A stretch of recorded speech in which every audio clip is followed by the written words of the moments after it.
On this episode of Still Loading, I'm Mario. You collect all the star bits. Sounds just like the episode. It's very good. Maybe I should go like more whiny, like I'm Mario. You collect all the star bits. Excuse me, princess.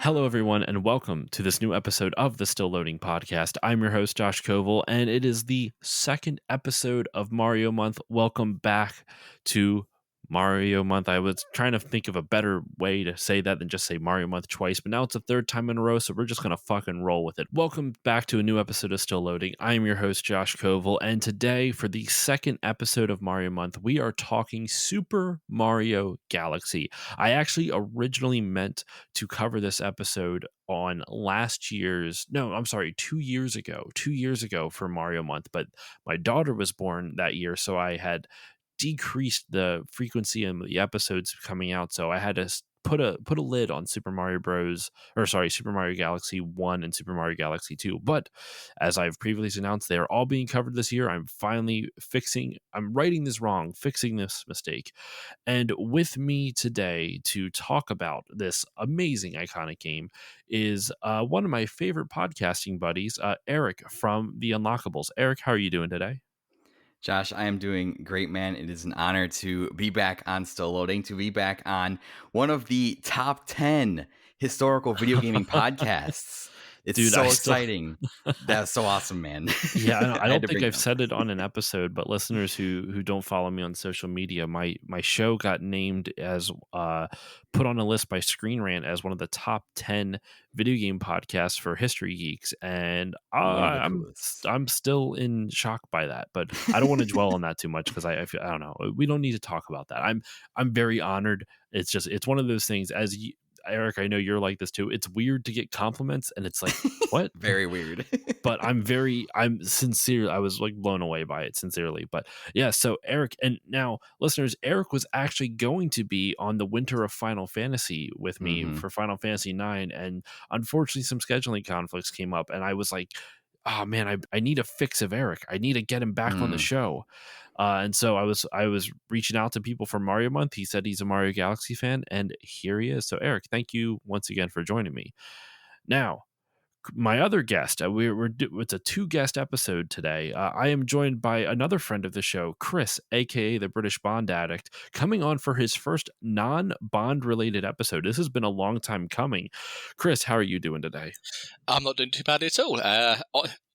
Very similar to Eric. It's an honor to be on, especially to talk about this game. Of all games to talk about, this is going to be something fantastic, so I absolutely can't wait.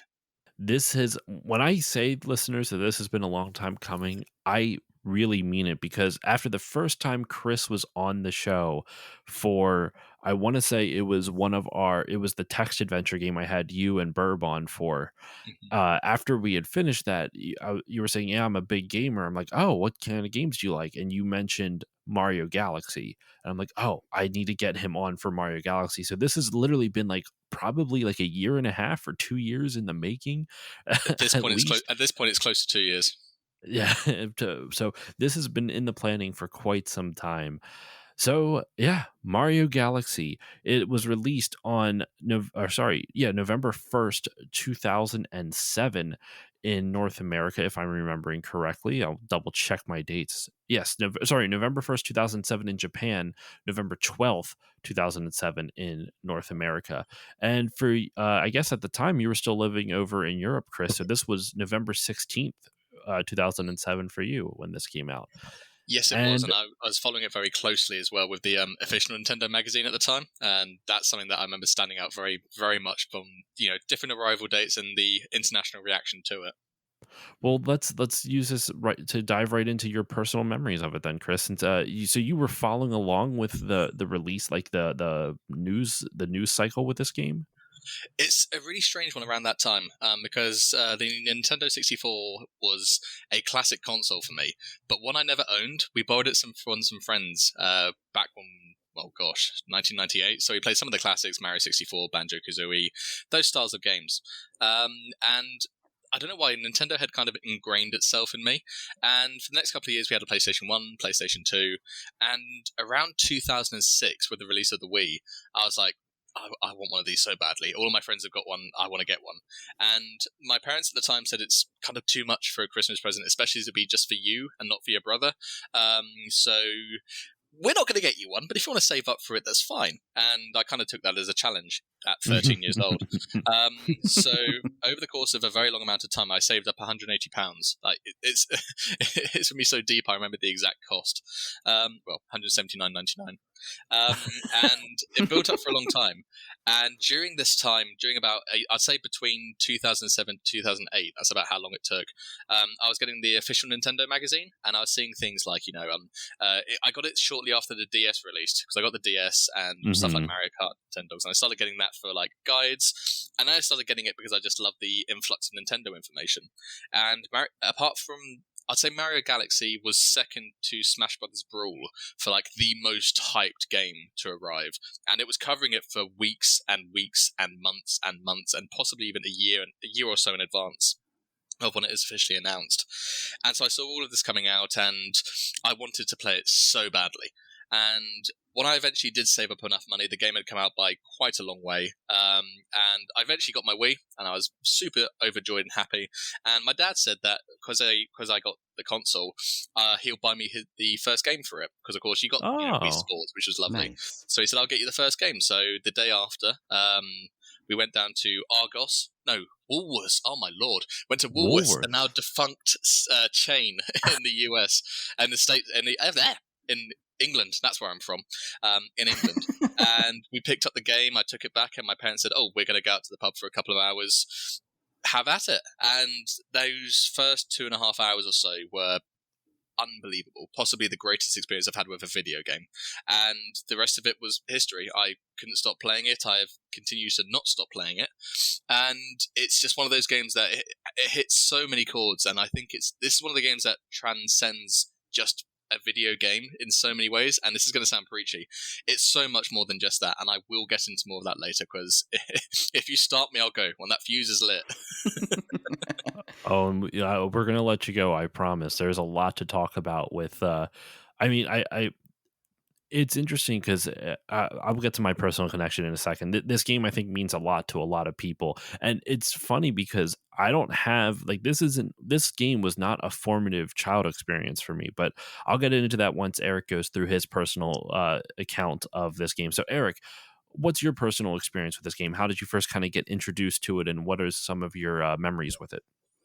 Yeah, so unlike a lot of people, I actually didn't play Super Mario Galaxy until the 3D All Stars collection came out in 2020. So it was a game that it was a game I actually played 13 years later. Which, for people that know me, listen to my show and stuff, that's surprising because I've preached a lot of my show about how influential Mario was on my early childhood on video games and stuff. Because Super Mario World was the very first game I ever played at 3 years old, and I had the All Stars collection on the Super Nintendo, which had World. It had 3, 2, and 1 on it, and the Lost Levels, I think. And so, but actually, from that point forward, from Super Mario World on, I actually didn't play any of the 3D Marios right away, despite how much I loved Mario and loved the characters. So I missed 64, I missed Sunshine, I missed Galaxy. I had the new Super Mario Bros. Games for Wii, but we missed Galaxy, and I don't really know why that happened. I just think that along with the release of the 3D Marios, my shift in gaming kind of changed. Around that 64 came out, I had a PlayStation.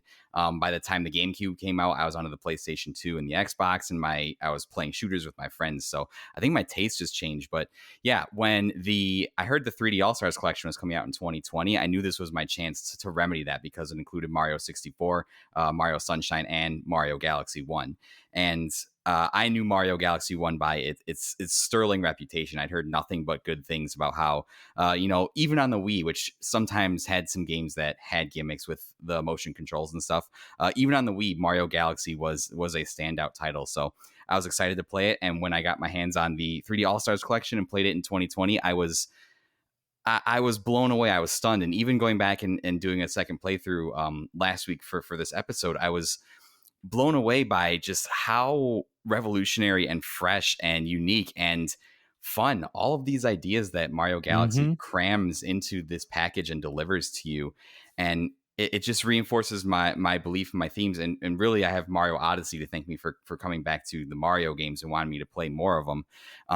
Ever since that point, and now at this point is more reinforced now that I've played Galaxy again for the second time.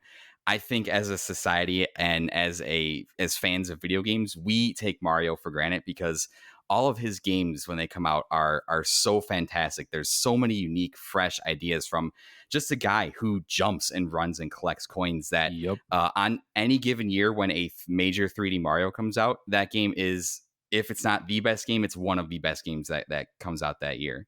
I truly believe that. So yeah, getting back to go and experience it again was not something I was actually planning to do this year, but I'm definitely glad I did because it just reinforced that Galaxy is definitely something special. And we'll get into that a little later in the episode. For myself, I first experienced it actually much later as well. So Chris, you're the only one out of this panel of 3 right now who played the game on release. Yeah. I experienced this, I want to say, probably about 5.5 to 6 years ago. The reason this game is so memorable to me is I had just moved in with my wife, well, fiance, but now wife. I actually did not have a Wii at the time, or I never actually bought a Wii. The Wii I actually have now was my wife's family's one, but I've said, as listeners of the show know, my wife is not a gamer. None of her family really gives two shits about video games. So I was able to get a bunch of free games from them when her and I started dating for a bunch of different reasons. And so I got the Wii from them, and I had a copy of Super Mario Galaxy. I forget when I originally bought it. I don't even remember if I got the Wii before I moved in with her or after, but either way, the first time I played it, it was shortly after I had moved in. My game room wasn't really even set up. I didn't even have, like, I had my computer in here. I had a bunch of my game consoles, but what it actually was Chris and Eric, you can see it on my screen, but like directly behind me where my shelves are, that's where the tube TV was, with the Wii was set up. And all it was is in the center of the room was just this really old ass looking chair. It wasn't ratty, but it was like it was a chair that looked like if you walked into your grandmother's apartment, it was upholstered that way with like weird designs. And it was very sturdy, very well crafted, but it was an old ass looking chair nonetheless, something you would see in your grandmother's house. And I remember coming home from work every single day. I'd say hi to my wife, we would hang out, have dinner together, and then I would go up and I would play Super Mario Galaxy for hours. I remember sitting. I don't get this very often, but I vividly remember sitting in the room when I beat it and just with a smile on my face. Like it's so few and far between when I can like remember, like, oh, I remember where I was at when I beat a game. I remember where I was at when I beat Super Mario Galaxy because it was such a magical experience that it turned into a formative memory. And I do think it benefits a little bit the fact that I played it shortly after I had a major life event happen, moving in with my fiance. So I tie in that good memory of moving in with her to the game because it all happened around the same time. So my first experience with Super Mario Galaxy was after my wife and I moved in together. So yeah, I think now we should dive into a little bit about just some of the development of the game, and then we can kind of just break down the design and we're just going to go into it. We're just going to dive head first right into this. So it was developed by Nintendo EAD's Tokyo office, which EAD stands for Entertainment Analysis and Development. And the first inspirations for this game go back to a tech demo for the GameCube for Mario 120, the Mario 128 tech demo for the GameCube, which had 128 Marios. It was meant to show the processing power of the GameCube, like how many polygons it could render on screen. And it was 128 Marios on this disc, this circular disc, and the disc would start, moving up and down, like it almost like it would, go concave and convex, and it would kind of bump all around, like little mini mountain ranges would show in it. And it was just meant to show like how the physics of all these Marios could interact with each other. And that was where the inspiration started. And then they kind of just were wondering, well, how could we make a Mario game where physics is one of the primary things? Like, how could we have Mario run on a planet or run on like a sphere, essentially? And that's really where it kind of boiled down into it, or where it came from.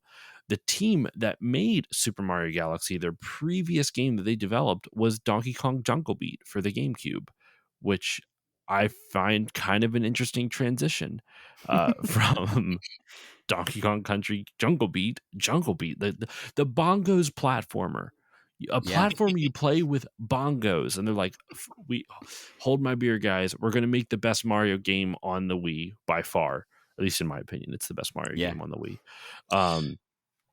Well, it's not only that they went on to that, but also they inspired or helped so many other things. Like part of the mechanics used in this were again used in Pikmin, or had been taken from Pikmin, and so it's such a Nintendo thing. One little idea went out in so many ways. Mm-hmm. Well, Pikmin would have come out before this, so I could understand that they would have taken ideas from Pikmin. The physics system of this game, I found a shout out to friend of the show, Rockman Cosmo, who actually will be making an appearance on Mario Month in a week or so. Rockman Cosmo, who was also in the feature phone episode, he sent me a link to a video of this guy who broke down how the physics systems in this game are programmed. It's kind of insane. The way they did it was that they would actually basically they would create, how can I describe this for people who don't like, so in game design you have obviously objects that have collision, meaning your character will touch the 3D polygon, and when it collides with it, it usually just means that something will happen, usually death, or usually it's ground that your character can walk on, Mario will walk on. Then there's also, so normally collision boxes are the things that they're invisible to the player on the screen, but to the coding, to the game, it can just read it all behind the scenes. And the way gravity kind of is programmed is similar to how collision boxes are coded, sort of, where it's invisible to the player, but obviously the game can see it all behind the scenes. And so depending on the shape of the object Mario is on, whether it's a planet, so a sphere, or if it's like one of the, like I think the beginning of like Good Egg Galaxy, it's like a disc, it's like a thin oval-ish disc, or if it's something bizarrely shaped like a square or something like that. There are boxes that kind of encapsulate those things, and they basically, it says whenever Mario's inside this box, this is how gravity works. And obviously we can't see that box, but this is how gravity works. So whether it's, the sphere, whether it's a square or whatnot, that's it. They programmed each one to handle gravity in a specific way. And then they would show gravity depending on, like, really good game design. So if there is I forget the name of the planet or the area, where it's basically just like a half circle and it's a big basin, like you can see water everywhere, but gravity works normal there. Like in almost any other planet, if you walk off the edge of the planet, Mario will still stick to the planet, but in this one it doesn't. So how do they show that to the player without having to say, hey, without having to use like a text box like, hey, gravity works normal on this planet? they had water flowing over the edges and showing that it didn't stick to the planet. It just falls off into oblivion. So that way the player, and instinctively, like without having to even think, like, oh, water's falling, this planet uses regular gravity. It doesn't have the whole spherical gravity that we're used to, which is just really smart, intelligent game design. Just the visual cues are super important. And I think one of my favorite elements of game design is when you find out that developers will like do shit like that, where how do you guide a player's eye to a certain location? They usually, like in Uncharted, all the platforms you can climb on are brightly colored, or they're a different color than everything else. In like Half-Life, if you're not sure which building you need to go to, they have like a better, like one building's better lit than the other, so it guides you to which building you have to go to. And I always like shit like that. So the last thing about Collision and kind of like some of the more technical sides of it, they had to change Mario's design for this game. They had to actually make him a little bit stouter. They had to shrink him a little bit, because in most Mario games and most 3D platformers, the shape of the collision box that is used to determine, like, are you touching the ground, did you hit an enemy or whatever, is a cylinder. But for all the different physics that they use in the game, that wouldn't work. The cylinder shape just does not work with the different types of gravity. So what they had to do is they turned Mario's hitbox into a sphere. And since it's a sphere rolling around one another, it makes it a lot easier for the physics, the programming, to actually calculate all the physics and stuff, and it works. And so that's why in this game, if you compare like the 3D models of Mario in like Super Mario Sunshine to this in Super Mario Galaxy, he's shorter, he's a little bit more stout, because if they made him tall, that sphere would be really huge, and then he'd be fucking hitting everything. You would die so easily. So they had to make him shorter and a little bit rounder, so that way it would work with the game mechanics. So yeah, I'm not going to go too much further into a lot of the more specific things, but I found that was pretty interesting.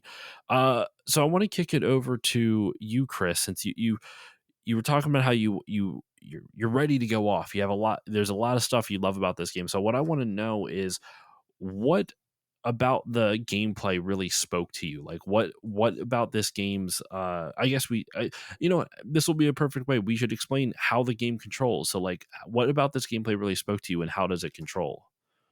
It's something that Eric alluded to earlier. So much of this was just so revolutionary, but so natural. There's so many different parts of the game where the control is perfect, and as soon as you become one with the control, which doesn't take any time whatsoever, aided by the very good tutorial levels, it's not an effort to play. And one of the things I think that stands out the most is the spin jump, which and as I think Eric alluded to earlier, there were quite a few gimmicks with the Nintendo Wii at this time, and simply spinning the Wii remote in the right hand would do a little spin jump. It'd give you a little bit more airtime, give you a little bit of height, and it was absolutely phenomenal. I mean, it's something that's turned up in games since, and it was just the perfect little thing to add for something like this, because as you were saying, with such like over the top realms and so many places to go, you just need that little bit of correction. And that's what I use it the most as. I don't really use it as an attack. I use it as the correction tool. If I've jumped slightly too far, correct, jump back. If I need to go a little bit further, correct, go forwards. And that one, I wish I could remember what it was like using it for the first time, but it just made so much sense. And the whole animation of the Luma popping out of the hat at the time as well was very unnecessary, but a lovely Nintendo-esque touch. And that's just the start of so many things. There's quite a few gimmicks in this game, but they're portrayed in such a way that it makes sense.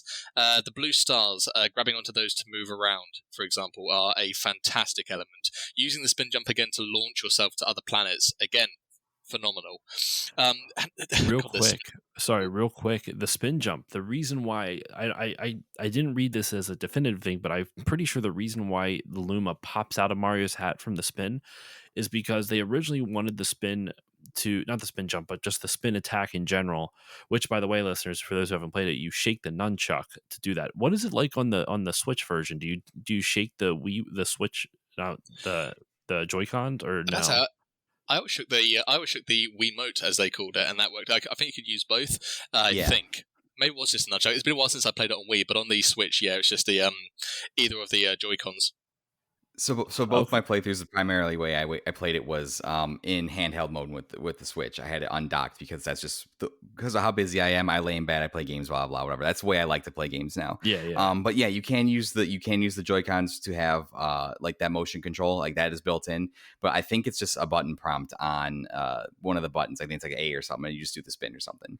So yeah, it's just a button press, but it gives you the options to play it either way.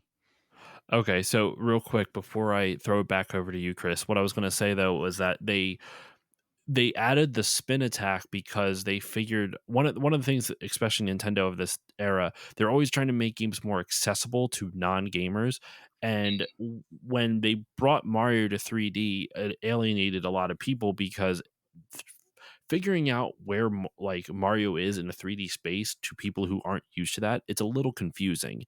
So what they did was, and that's actually why if you notice like all shadows in Mario game, even though there'll be shadows on like trees and stuff that act like normal, like if there's a sun like setting in the west and the shadows are fading in the proper direction, Mario's shadow will still be always directly below him because it makes it easier for you to visually see where Mario is going to land at any given point.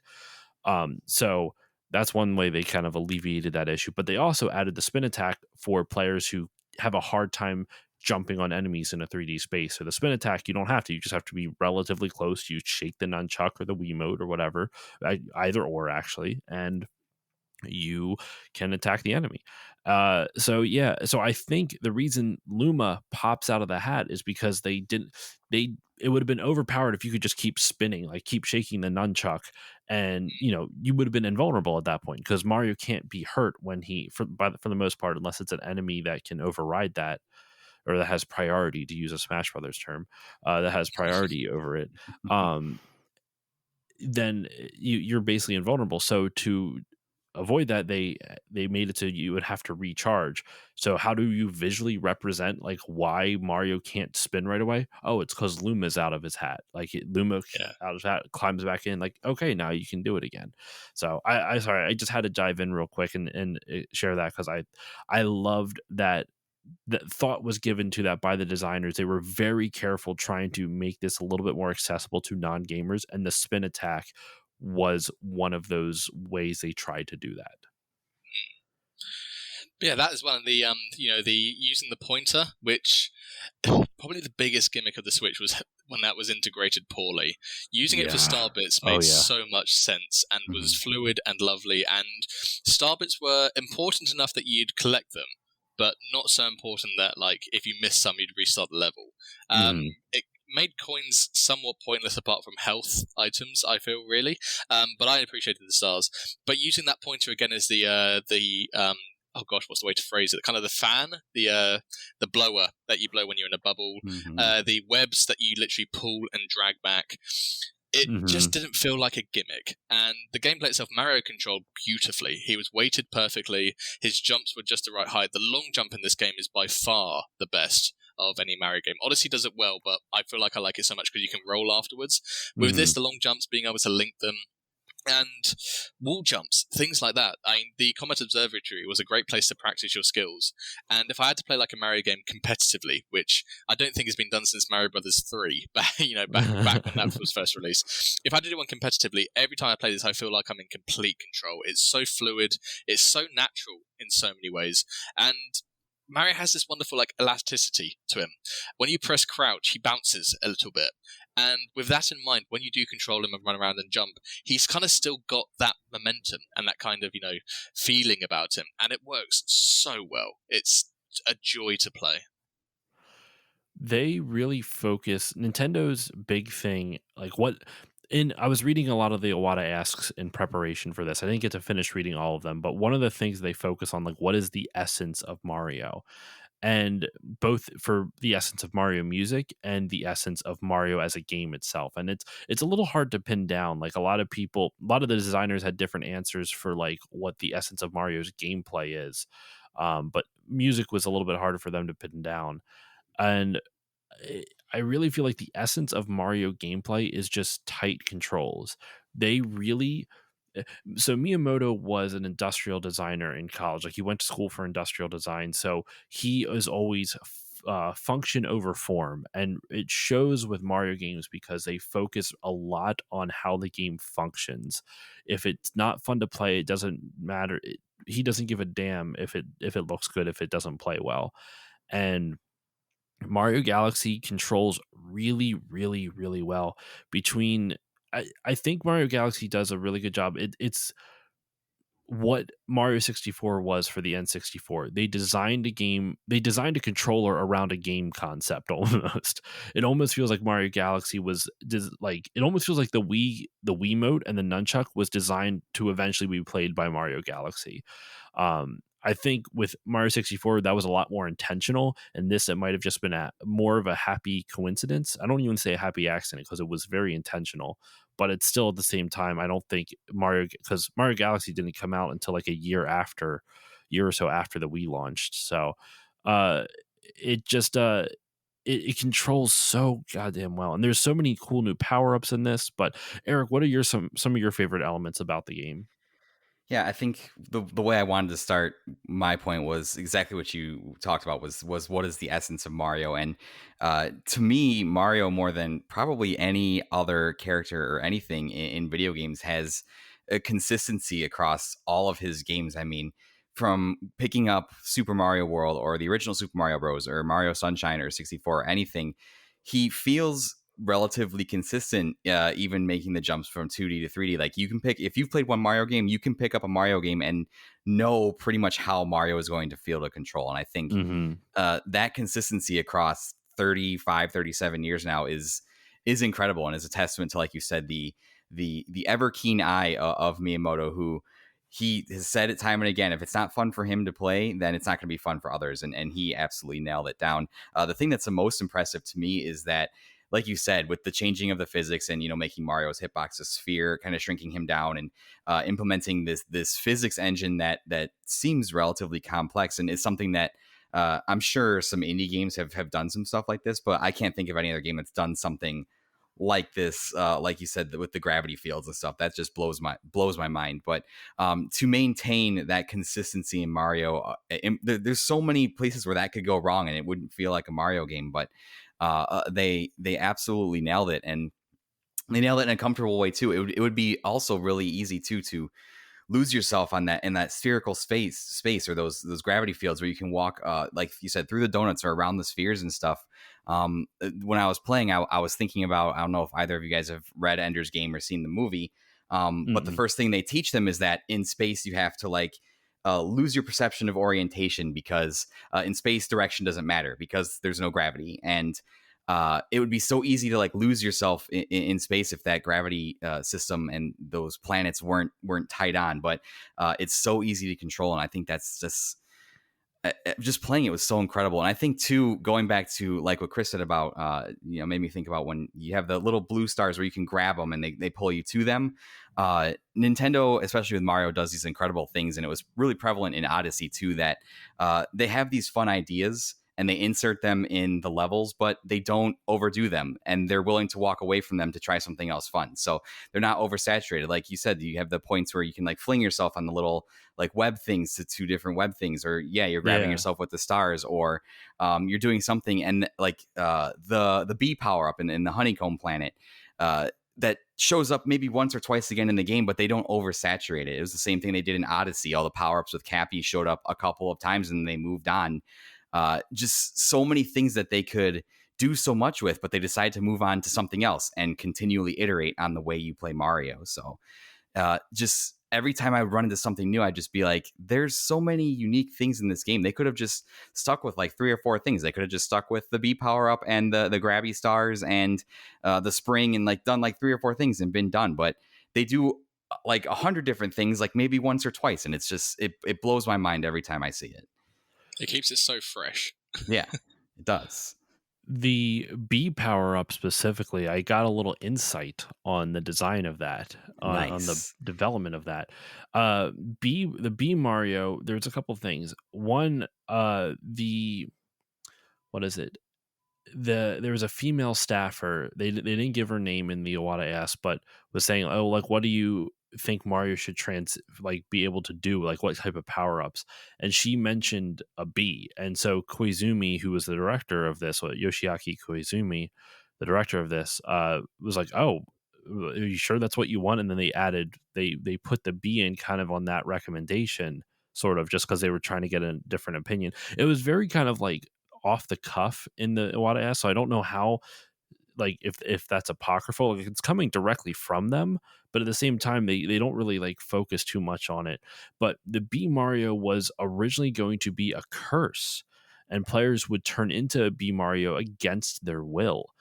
And they obviously went the other direction with that, because if you turn, I think that's one of the most interesting ideas in a game that doesn't really get explored often anymore.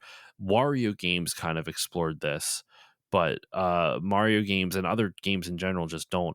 A power up that you don't want, the power up that's inflicted against you, and not necessarily like I it's too often that, a game will give you a debuff, like, oh, now you're weaker, oh, now you're slower, oh, now you're this, or now you're that. But it's very rare that a game gives you a power up where it's a completely different ability, and it actually is a hindrance, not because the ability is bad, but because the situation you're in doesn't necessarily account for it or require it. And I wish more games would try that type of mentality where it's like, it's still a power up. Like, there might be a moment like where you use it and it's actually going to be super beneficial. A lot of the Wario games are like that. Like, Wario will get like different power ups that are almost like curses because you can't deactivate them. You're stuck with them until you get something else, or you jump into water and like, or I might be misremembering which Wario game it is too, so I'm not even going to try to guess, but it's kind of cool that was an idea. I'm happy they didn't go with that for the B power up specifically, because I don't think that would have been good. But I really do. I thought that was kind of interesting that the B power up, the idea of it originally, it was going to be a debuff. Essentially, it was going to be a curse, which you just really don't see all that often. It sounds kind of similar to Yoshi's Island DS, where they had you had the choice of which Mario baby you could have, and some would have their advantages, but some would also be a disadvantage. Like Donkey Kong could help Yoshi climb on vines, but would be super heavy in other situations. Like, granted, you could change throughout the times, but when you chose to have one, you would get your advantages, but you'd also get your disadvantages. There's some of the other power-ups in this, though. You have the Boo Mario, which I don't even really remember. I completely forgot until I was doing because I've beaten this game before. Like, full disclosure, I have beaten this game before. Like I said, back when I moved in with my fiance, now wife. But I didn't have enough time because I to completely rebeat it, unfortunately, because I'm playing 4 other goddamn Mario games for this month. But there's the B Mario, and there's the Spring Mario in this too, right? Yeah, Ooh, Spring Mario is in the Toy Galaxy. Spring Mushroom. Then there's also it says there's Ice Mario. I don't think that Ice Mario was in this, was he? Yes, he was. Yeah, he was first in Freeze Flame Galaxy. Yes. Okay, not so you do not get in the sense where it's like the freeze, like where you can shoot the ice balls, but it lets you like walk on water and freeze surfaces and stuff. So. Oh, that was so cool! I loved that. Yes, because then there's those 2 waterfalls that you have to wall jump up while you're like Ice Mario, because you would freeze the water when you would touch it, right? Yeah. God damn, I love the design in this game. A shake of a Wiimote would stop it from walking and send it to skating on water, which was again so fun. It's that little attention to detail stuff, man. It's small things like that really just kind of set Nintendo stuff in general apart, or not even just Nintendo, good game developers from just average ones. Like, it's small things like that where it's like, well, this is a cool idea, but what if we did this? And they kind of add something, they add a little something to it. I really enjoy that. You referenced before, Chris, how you're talking about how coins were kind of there are a lot less of them in this game. Originally, early in development, excuse me, they were everywhere. They had coins everywhere, and Miyamoto literally went up to them and goes, "Why? Like, what's the purpose of all these coins? Like, you're not these don't serve any purpose." And so they scaled back the use of coins, which is how we got them to be more of health items as opposed to anything else. And then they added the use of star bits. And Starbits are I actually kind of like them. I like the colorful designs of them. I like that they're just kind of like, I just like the visual look of them. I also like that there is the co-star mode, which is the two-player mode, and it allows you and a second player, and this is kind of like referencing back to what I said at the beginning of the little the intro to the episode. I was going to say the cold open. This isn't a James Bond movie. But it's the intro to the episode. But like, you could play with two players. One person would play and control Mario, and the other person with a second I'll say Joy-Con, a second Wiimote, can aim at the TV and collect all the star bits or shoot star bits at enemies. And so it was helpful on both accounts. Now, it can be a detriment if you have a trigger happy sibling who just wastes all your star bits, and you kind of need them to get some of the hidden galaxies if you want to 100% this game. Mm. Yeah. What are some of your guys' favorite levels though? Just thinking about that Ice Mario thing where jumping up from waterfall to waterfall, it really got my brain just kind of thinking about. I I really like. I'll start real quick, and I'm only going to just touch on it, so that way it give you guys a little bit of time to think up some of your favorite levels. I don't want to put you right on the spot, but the first area, the Good Egg Galaxy. I don't know what it is, but I just really like that area. I think it's the music, in all honesty, and we'll get to the music. Like, a lot of times, I don't always have a lot to say about music. I got a lot to say about this soundtrack. I like the the Good Egg Galaxy, and I also really like the oh my gosh, the hub world. What's it? The Comet Observatory. I love the observatory. I love the look of it. I love the music of it. I love that you can die on it, even though you really shouldn't. But it's borderline perilous in some moments when you're trying to get to some of the other places to get to some of the different levels. I like how as you progress through the game, the observatory literally comes back to life, and if you want to, you can see a little story time. There's that story time set area over on the right hand side of the observatory with why am I blanking on the princess's name? Luna? Is that her name? Rosalina. Why Luna is the Luma is the star. Rosalina. There we go. So yeah, that's just, I don't know. I really I like that. I actually really like oh my gosh, what is it? I like a lot of the little mini one-off galaxies where instead of having individual stars that you collect, or there's multiple stars in the galaxy, excuse me, it's just like the one and done type of thing, and maybe you come back for it with a challenge comet, excuse me. And actually, one last thing I'll say before I throw it over to you guys, just to real quick talk about how they pace this game out. This game is so different from the Mario games leading up to this, because if you something we haven't really talked about was like, what was the state of Mario in 2007? What was happening in the Mario franchise? The biggest game in the series at that time would have been New Super Mario Brothers for the DS, which we talked about last week. But if you think about it, there hadn't been a 3D Mario game since Super Mario Sunshine, which this came out in 2007. So you're looking at like a 4 to 5 year gap between the two, because didn't Sunshine come out in like 2002, I want to say? Yeah. If I'm remembering correctly. So there's a 5 year gap between that. And if you look at like Super Mario 64 to Sunshine, there's a 6 year gap. So like you had a large gap between Mario games, and the last Mario game, 3D Mario game, wasn't well received. Sunshine was not well received, and it still is. While it has gained some popularity back, it still has a bit of a polarizing vibe to it in the community, I would say. So it's people were kind of starving for a new Mario experience. And Try said, I know you guys haven't listened to the episode yet, but Try said in my episode with him for the new Super Mario Brothers, like, he was so excited for new Super Mario Brothers because it was a return to the 2D Mario design. And I wonder if people were kind of feeling similarly to this, because the last 3D Mario game was underwhelming and people were waiting for the same highs that Mario 64 gave them. And I really feel like Galaxy kind of delivered on that. At least in my opinion, I feel like Galaxy delivered on that. And what's interesting about the way they structure this game is that you have a hub world, which you did in both, Super Mario Sunshine and Super Mario 64. And when you go into each individual worlds, like, in Mario 64 and Mario Sunshine, you're collecting similar things. You're collecting power stars in 64 and shines in Sunshine, but you aren't limited to what shine or power star it says on the screen. Like, there's a bunch in each level, and you can pick and choose. Like, if you know what they are, you can just go at them if you have the ability to or the skill to. In Mario Galaxy, while there are a few deviations, like there's a couple hidden stars here and there off on a different path, but by and large, it's a very linear Mario game. I've never seen a linear game that feels so open.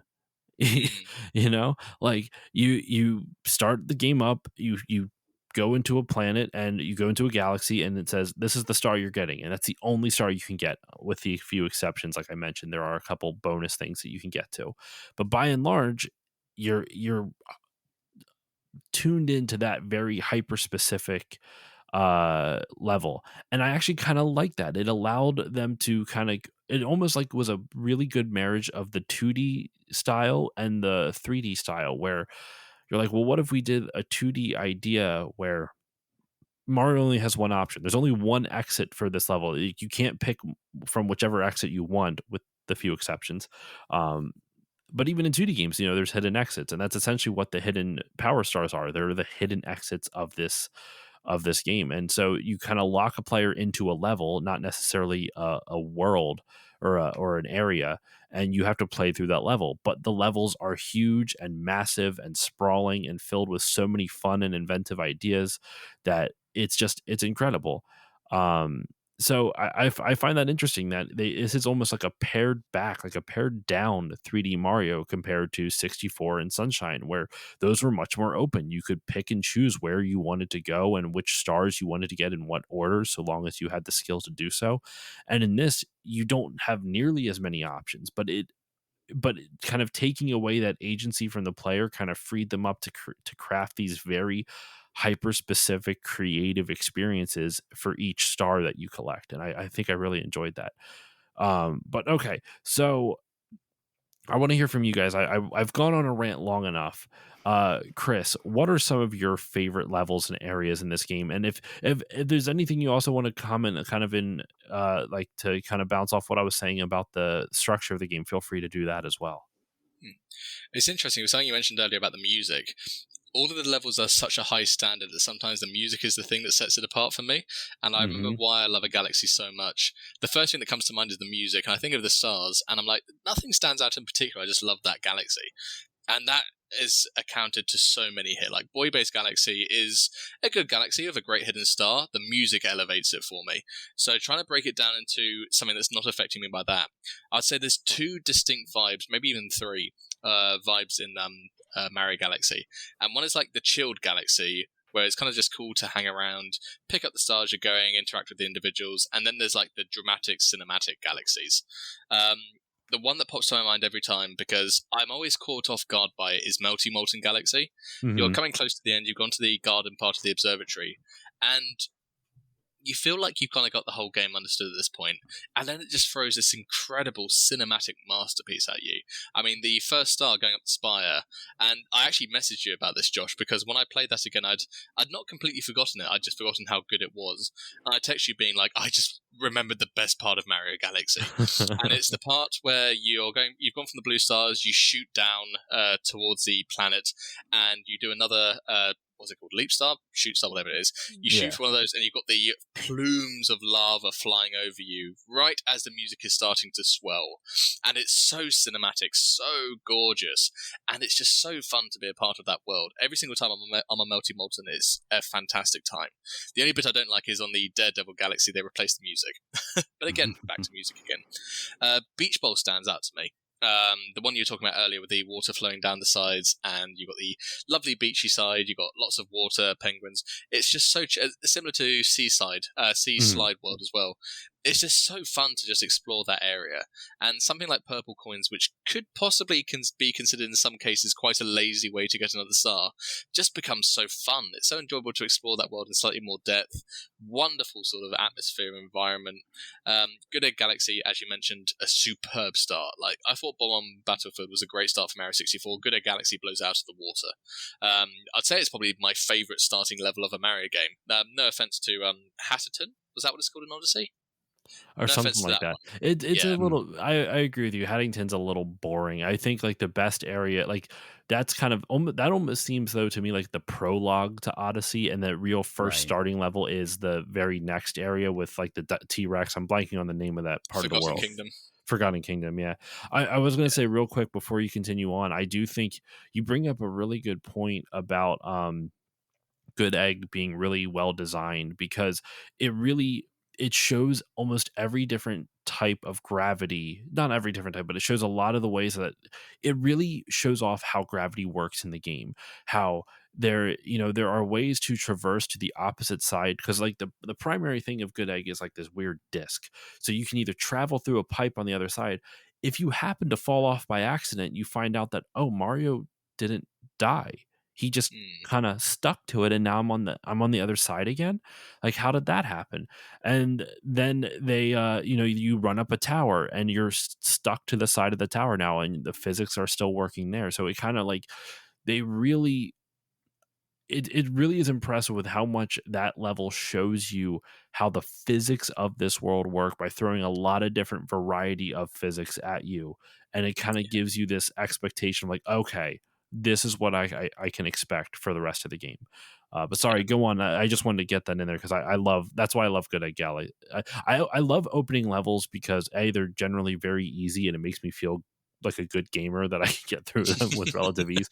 But I also just love seeing how designers design opening areas. Like, how do you teach players the basics of what they need to know throughout the rest of the game in a short, condensed segment? And Mario games have always been really, really good at that, and Good Egg Galaxy is no exception.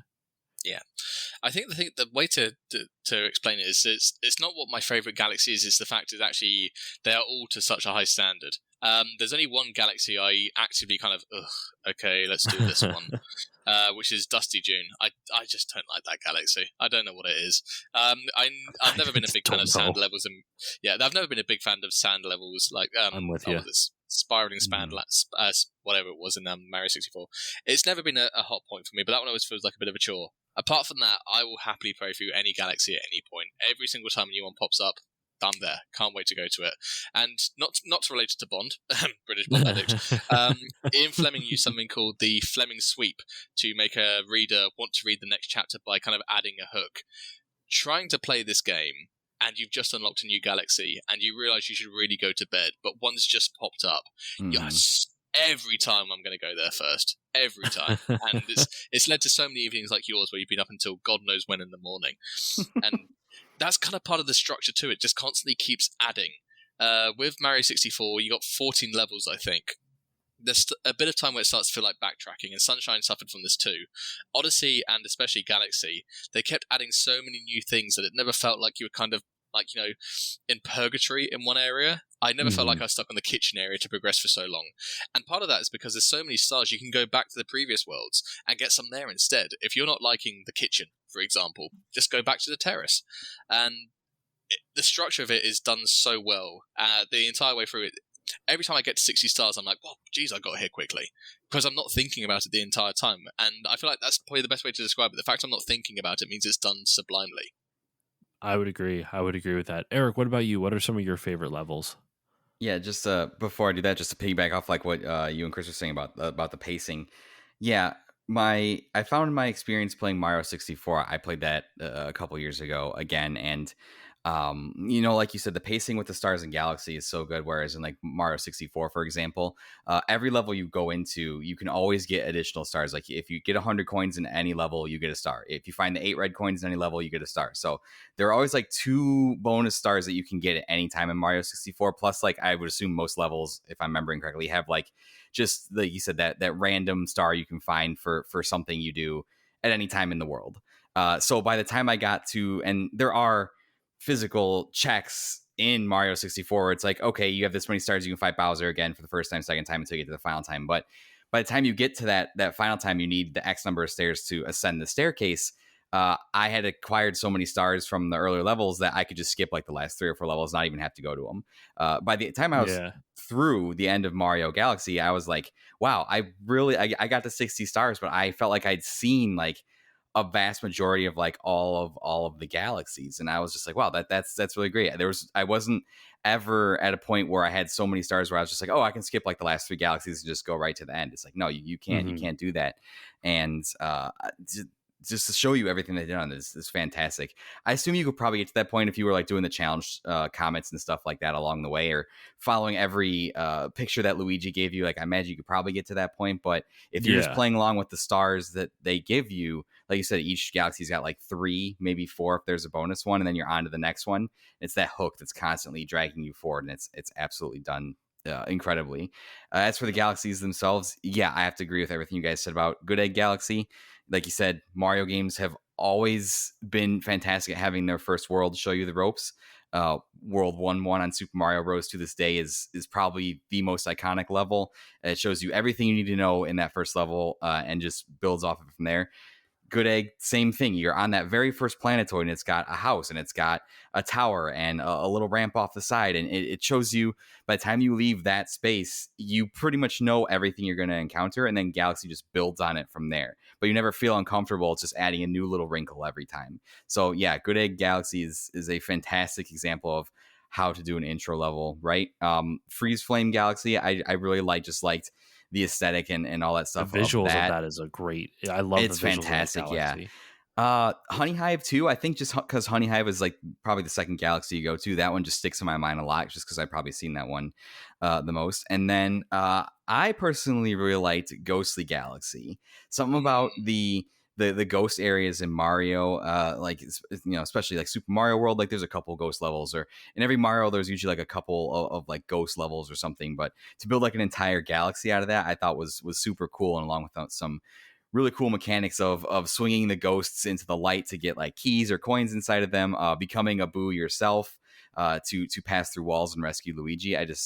I really love the aesthetic of that world. So but yeah, there weren't any where I absolutely dreaded going to. Every time I went to them, I was like, oh yeah, like this is so cool. And they do such a great job, like you both said, of giving you so many visual cues that it's never a struggle to figure out what you have to do. It's like, you know what you have to do because they're telling you. They're not telling you in a text box, but you just know by the visuals what you have to do. And like you said, that's a hallmark of fantastic level design. I can't think of many games that would even come close to this in terms of just great, consistent level design all the way through.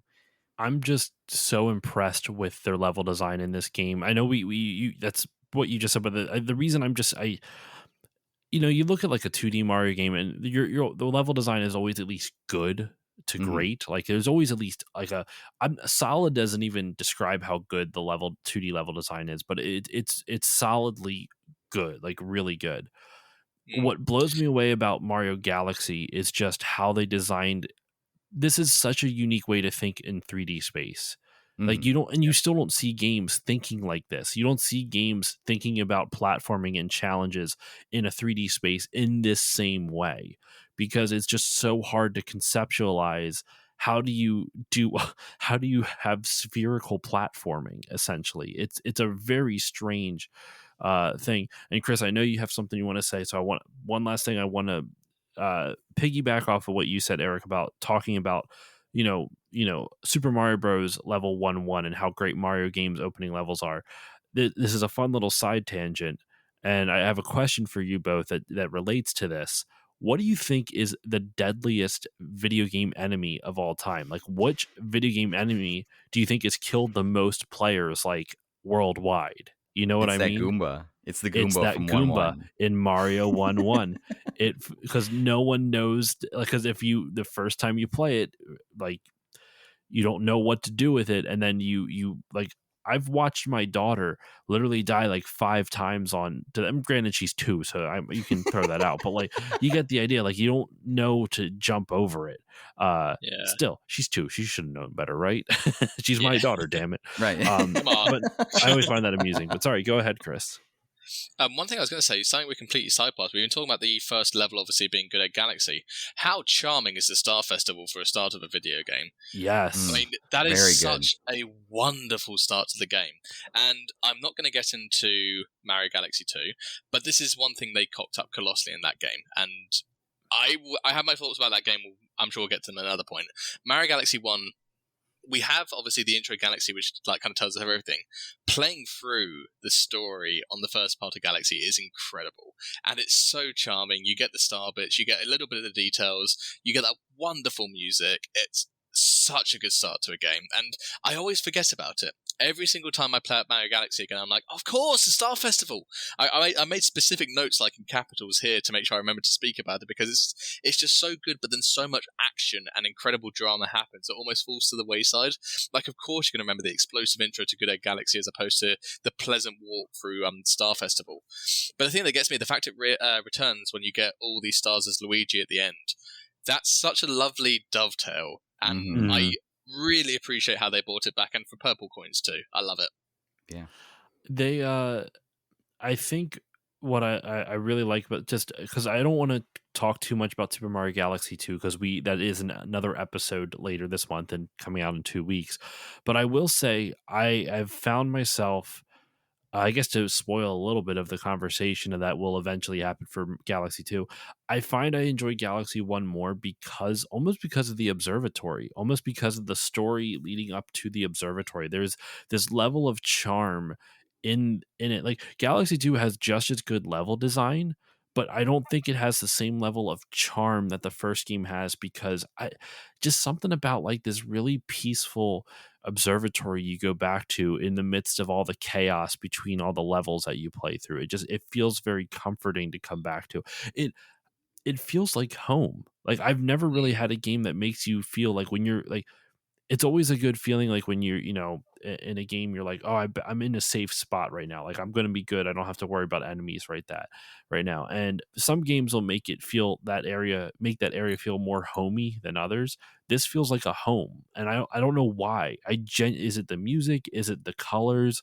Is it like just the whole Mario vibe? I genuinely don't know, but the Comet Observatory just feels like a home to me, So I feel like so much of it is the fact you unlock, like, obviously it's the same with Peach's Castle, but the fact you can see the entire Comet Observatory at once, and to some extent like explore it, but then you kind of give life back to it. That's something so significant. And I love that there's also, I feel like there's lots of like mini Mario touches in there too. Like when the stars appear on the floor, that reminds me of Super Mario Land 2, which came out like almost 2 decades beforehand. There's so many sweet little touches. The music swelling every single time it upgrades is something so significant.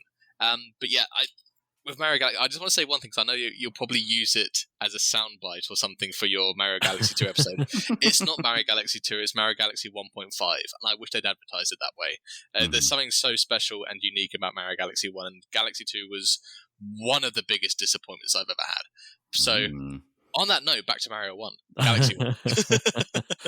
And if Josh, if I could just piggyback one thing off of no, go for it. What Chris was saying about the Star Festival too. I think that beginning of the game too, and something that so often goes overlooked, maybe not overlooked, but unmentioned a lot when we talk about Mario games and Mario Galaxy. We're talking about Mario, but it's a great introduction to Bowser too in this game.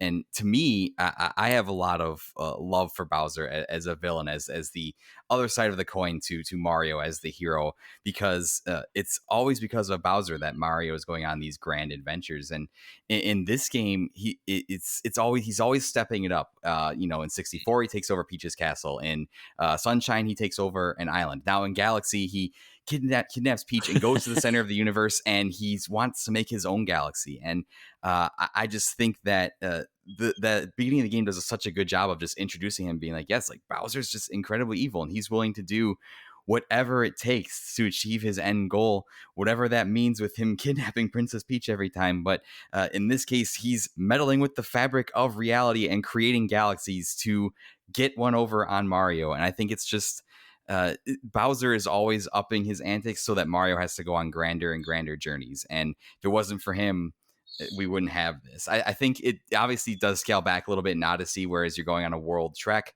Not the same as exploring space, obviously, but Bowser's not trying to make a galaxy in the middle of space. I would say Bowser ups the ante in a different way in Odyssey, where he's forcing marriage on somebody. Exactly. Yeah. He's not satisfied with kidnapping Peach. He's like, hey, we're locking it down. We're saying I do this time. Right? It's just what a wild. No, I think a real quick, just to kind of go over the story of this game. Like you said, the game begins at the night of the Star Festival, and then Princess Peach discovers the Luma, a little star-shaped creature called a Luma, and that's when Bowser arrives and rips Princess Peach's castle out of the ground and takes it in outer space. And Mario, when he tries to stop him, gets flung off into space, and that's when he makes it to the Comet Observatory, where he meets Rosalina, who basically tells him, Bowser stole all the power to this observatory, so you have to get all the power stars back. So if we can get enough power stars, we can fly to the center of the universe where Bowser is creating his new galaxy, and then you have to stop him. Chris, you might remember it better than I do. There's a lot of extra story with Rosalina in that's told in the observatory. There's like that little story time book section over on the right hand side of it. Do you remember anything about the story elements from that? Because I genuinely don't. What does Rosalina's telling a kid's story that you're reading, but it's supposed to be what happened to her? Yeah, it's a kid's story that happened to her, and it's kind of a heartbreaking story how she turned up as basically the sole individual on the Comet Observatory and kind of in charge of all the Lumas.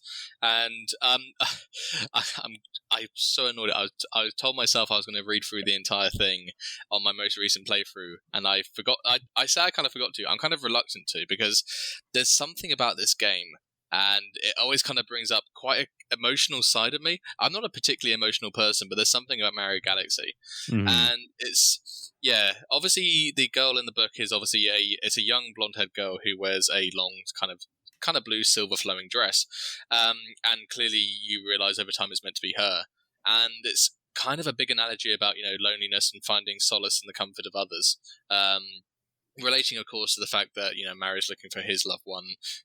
It raises lots of questions about, does she have that herself in so many ways? The finer points I'm afraid to have slipped my mind, and I'm so annoyed. I was like, I hope he doesn't ask me about this. Of course I did. Yeah, of course. But yeah, no, it's one of those wonderful little additions that I remember when I played it for the first time as a 14-year-old. I was like, oh, blah, blah, blah, boring. Revisited it a couple of years later, and I was like, oh my God. You know what? Let me see if I can... I found on the Super Mario Wiki Rosalina's story.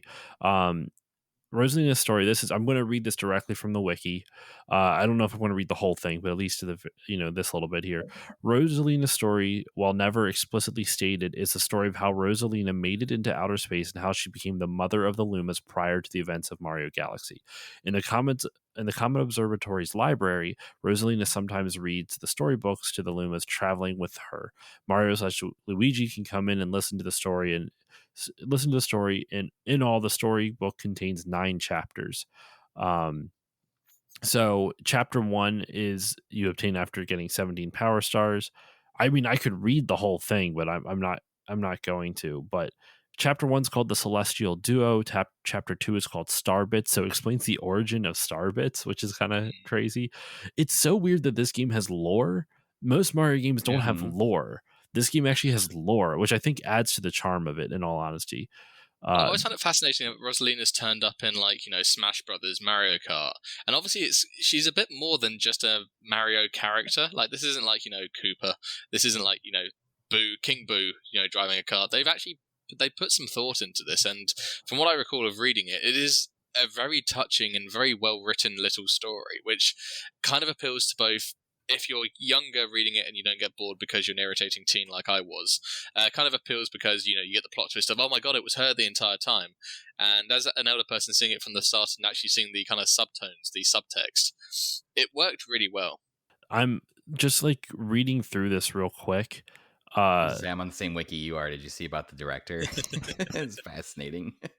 No, what about the director? Oh, that Yoshiaki Koizumi, he just decided to write it on a whim one night, like late at night. He just wrote it, and the next day he presented it to Miyamoto, and Miyamoto was like absolutely shocked that he wrote this book at like late at night when nobody else was around, and it got included in the game. So that's kind of awesome. It just on a whim he decided to do it, and Miyamoto liked it. So man, I'd be so nervous presenting anything to Miyamoto. So like you're right, because Miyamoto does it's so weird that it's included in this, because exactly what you said, Miyamoto doesn't give two shits about story normally. So that's very right odd. So chapter very famously says RPGs aren't fun. So chapter 1 is basically Rosalina meets a Luma, and the Luma's sad because it's missing its mother. So they fix up a spaceship that's where she finds the Luma, and they go to find the Celestial Mother, which is Luma's mom. Then they're basically like going through and exploring the galaxy. I'm really just paraphrasing. They talk about the origins of Starbits. They see the comet, which is what we're talking. What the whole Star Festival in the game is like begins with. But chapter 4, the dream. I'm going to read this one just because it is kind of sad. So this is obviously she's out with Luma, trying to find Luma's mother. One night, the girl, Rosalina, dreamed about her own mother. Where are you going? She asked her mother. She asked her mother's retreating back. Without turning, her mother replied, "Don't fret, dearest. I'm not going anywhere. I'm always watching over you, like the sun in the day and the moon in the night." A wave of sadness washed over the girl. What about when it rains and I can't see the sun or moon? Her mother thought for a moment before responding. I will turn into a star in the clouds and wait for your tears to dry. When she awoke, the girl's face was damp with tears. And the Luma "You have star bits in your eyes," said Luma to the girl. Wiping her face, the girl replied, "These are tears, not star bits. I'm crying because I'll never see my mother ever again." Holy shit. At this, Luma began to cry too. Mama, that's kind of ruins the moment a little bit. The pair traveled through the starry skies, and though they encountered many other comments, not one of them held Luma's mother. Luma was despondent. Now, Luma, the rain clouds won't go away if you keep crying," the girl said, giving Luma a squeeze. "I'll give you a present if you stop." The girl closed her eyes and said gently, "I'll take care of you." With those words, she felt a small spark in her heart. And then chapter 5 happens, and then chapter 6. So it's almost like she runs away from home, and does she ever, I don't know if she ever, I'd have to finish reading the whole thing, but it is kind of tragic. It's about this girl who goes to help someone and then ends up losing her family for this. Like, she goes on an adventure and then never is able to find her way back, it seems like. Maybe she does. I'm not sure. I'm not gonna guess. But in any case, we should move on. I have one last thing I want to talk about before we wrap up this episode, and that's the music. We've kind of danced around it. We've kind of talked about it, but oh my word, Chris, you are bursting at the seams from what I can see on the camera here. What do you got to say? I'm super sorry because I wanted to piggyback on the piggyback from no, something that we okay, mentioned previously. Yeah, no, go ahead. Let's keep on going. Well, you were talking about Bowser and his introduction in this game. I love the fact Bowser can be intimidating, and I'm personally of the belief that Bowser should be intimidating in a way. Mm-hmm. And yes. Mario 64, very intimidating thing. Mario Galaxy, yet again, fantastically created. Something that Odyssey really stepped back was that Bowser became kind of comic relief, and that kind of weakened part of it for me. I mean, I love the whole idea, like, you're storming into the wedding saying, I object, all this jazz. But it was I never took the game seriously. With this game, Bowser, I took so seriously. Every single time he rocks up, it feels like a significant part of the game. And I feel like that's because he's actually portrayed as a villain. Is portrayed as somewhat life and death in some ways. I mean, he catapulted you into space, probably assumed he'd never see you again. And that's something that really resonated with me when I played it again this time, because I'd not played it since playing Mario Odyssey. Playing again and Bowser being a threat really struck a chord, because it just seemed like it made so much more dramatic sense. This is a very cinematic game, and that was a massive point of the game I enjoyed much more than quite a few other recent exploits. I wanted to see if you both felt the same way, because I felt really strongly about this one. Yeah, I know, me personally, I did feel that way too, because you are right. Yeah, in Odyssey, it is kind of almost like a comic relief thing, like, like, oh, he's a bad guy, but in the sense of like how they view like Wario as a bad guy, like he's a bad guy, but he's not a villain type of thing. But yeah, in Galaxy, it very much does feel like an existential threat to existence with Bowser doing this stuff, and yeah, every time he shows up, it feels like a struggle, which I think is great. I think is fantastic. I don't think anyone would argue that Bowser's villainy ever reaches the heights of like like your Ganondorfs or anything like that, like the master of all evil. But in this game, he truly does feel like a proper villain, and I think that's what made me appreciate him even more, is than just like, oh, he's the B side to Mario's A side or whatever. He's the yin and yang of the Mario universe. I think I do agree with you, but I don't think it's because of anything they did differently with Bowser necessarily. I think it's the way. I think the reason Bowser comes off as more menacing in this to me is the way he dispatches Mario in the beginning of the game. Because the way he dispatches Mario in the beginning of the game, he knocks him into outer space and leaves him to die. Versus in Super Mario Odyssey, yeah, Mario falls off of like Bowser's ship, but you see him land almost immediately. In this, you see Mario floating in space before he gets rescued by the Lumas, or he landed on something before he gets rescued. He's basically rescued by the Lumas and Rosalina. Like, it feels very much like Mario was left to die, to freeze in the wastes of space. Like that's kind of what Bowser did to him, and I feel like that's why he feels so much more sinister in this. Not because not because necessarily what his plan is. I feel like his plan is always going to be like some. Actually, you know what? With him wanting to create an entire galaxy that's very James Bond-esque, not to bring it back to James Bond. Absolutely. It's a very James Bond villain-esque type of thing. And I think it also, you know what? I think I'm disproving my own point. I think you're right, Chris, because if you look at Bowser's plan on this, he wants to create a whole galaxy. In games up prior to this, he just wanted to take over the Mushroom Kingdom, or he just wanted to, like, he took over Delfino Island, or he took over Peach's Castle. Like, it was always these small things. This was like him creating an entire universe that he could rule on his own. And if you don't stop him, he can break the very fabric of space and time. Like, it was a really intense, like, plot for a Mario game. So I think Bowser is I can't say he's at his most menacing compared to other games, but from my memory, it is. Like, I'm not going to say definitively, but from my memory of the plots of other Mario games, as little as there is plot in Mario games, I'm kind of with you on that. I'm kind of with you that Bowser's pretty damn intimidating.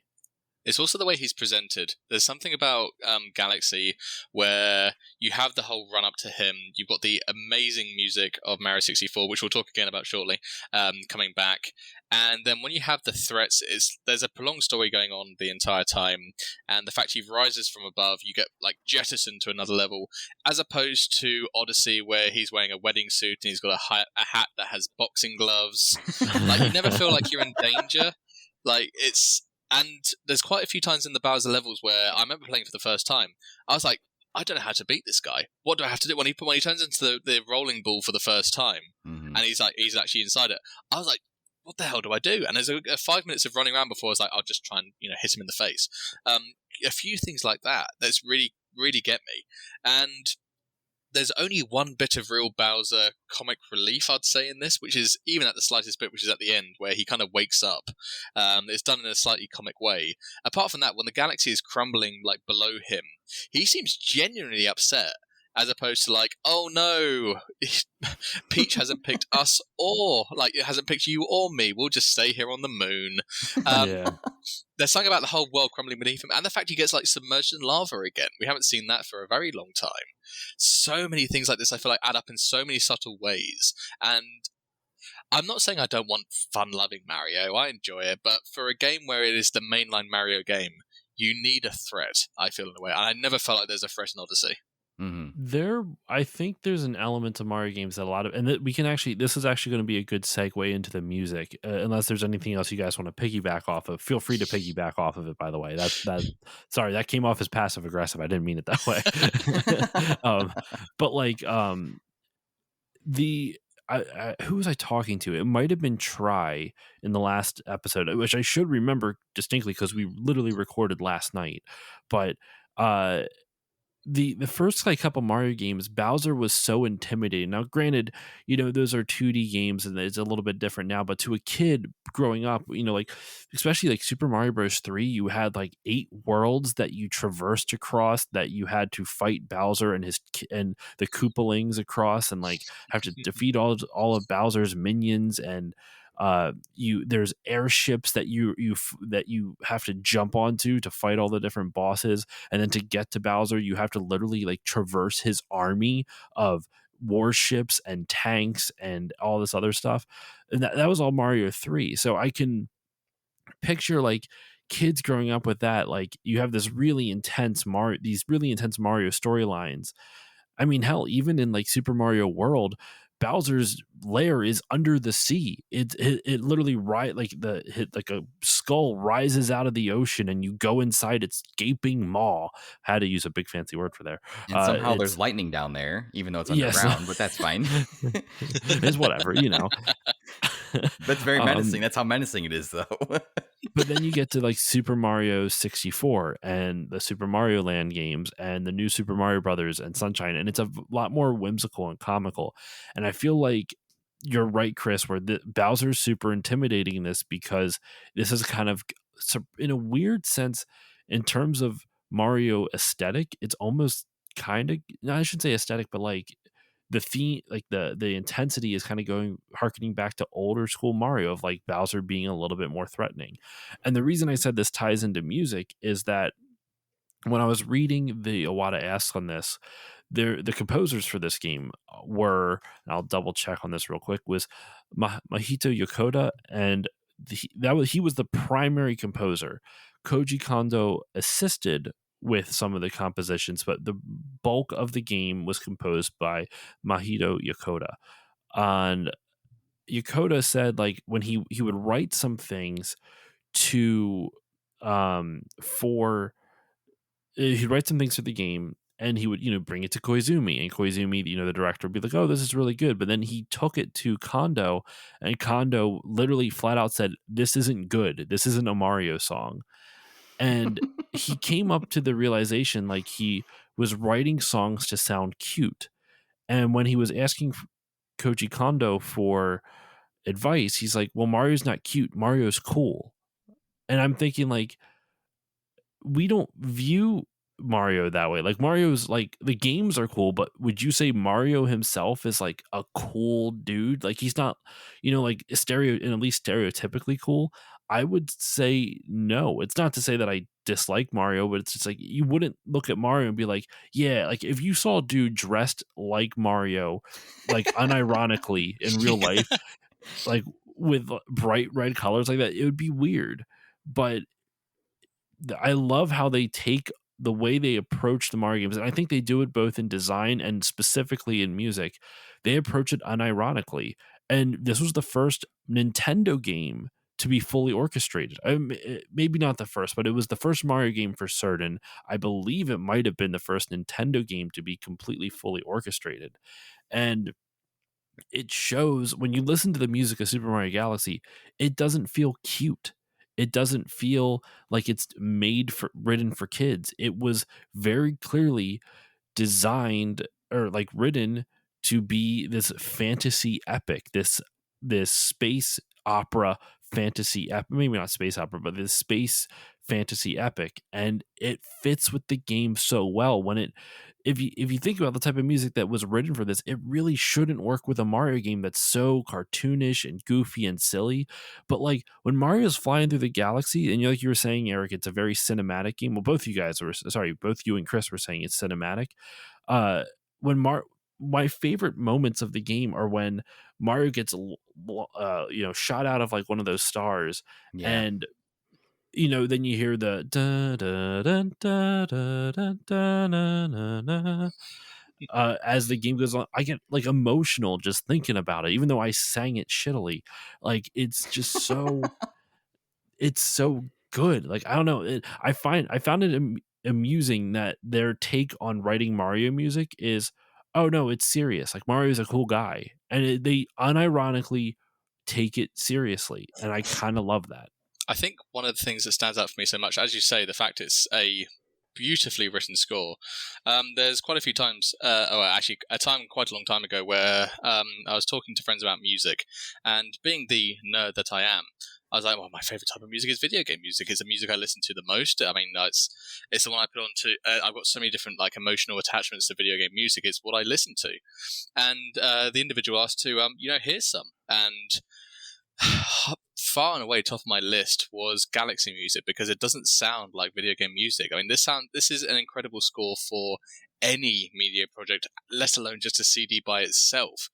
And the quality, I mean, Koji Kondo had really come into his own in the 64 era. I mean, I know he was around beforehand, but 64, when he had slightly more bits to play with, he really started to kind of show what he wanted.